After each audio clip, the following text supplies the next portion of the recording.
মাননীয় হাইকোর্ট ইশরাকের পক্ষে রায় দিয়েছে।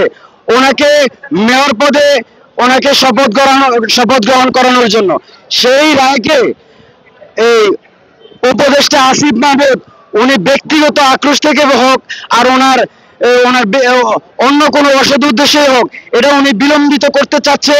আপনারা অবশ্যই জানেন আমরা আদালতের একটা রায় পেয়েছি।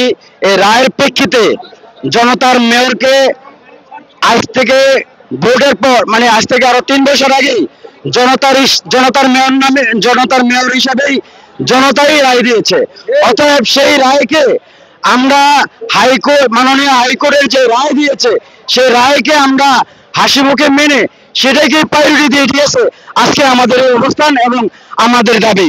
এবং আপনি জানেন যেখানে মাননীয় হাইকোর্ট ইশরাকের পক্ষে রায় দিয়েছে ওনাকে মেয়র পদে ওনাকে শপথ গ্রহণ করানোর জন্য সেই রায়কে এই উপদেষ্টা আসিফ মাহমুদ উনি ব্যক্তিগত আক্রোশ থেকে হোক আর ওনার অন্য কোনো অসৎ উদ্দেশ্যে হোক এটা উনি বিলম্বিত করতে চাচ্ছে। এটা ওনার ব্যক্তিগত আক্রোশ থেকে আমি মনে করব। যাই হোক, আমি কোনো নির্বাচনকে এদিকে প্রশ্নবিদ্ধ করতে চাই না।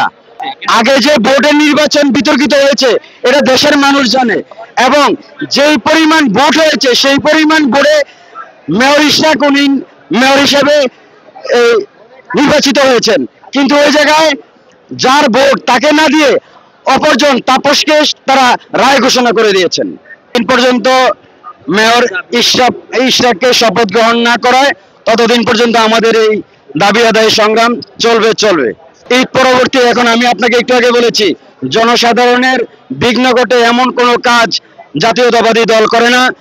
সব সময় জাতীয়তাবাদী দল জনতার পক্ষে, সাধারণ মানুষের পক্ষে, ন্যায় নীতির পক্ষে। আমরা এমন কোনো কাজ আমরা করতে চাই না যেটা জনসাধারণ মানুষের বিপক্ষে যায় এবং সাধারণ মানুষের জনজীবন বিঘ্ন ঘটে। আমি রমনা থানা যুব দলের 19 নম্বর ওয়ার্ড যুব দলের সিনিয়র যুগ্ম আহ্বায়ক। ঢাকা মহানগর দক্ষিণে এতদিন রমনা থানা 19 নম্বর ওয়ার্ড যুব দলের সিনিয়র যুগ্ম আহ্বায়ক আমি মহিউদ্দিন হৃদয়।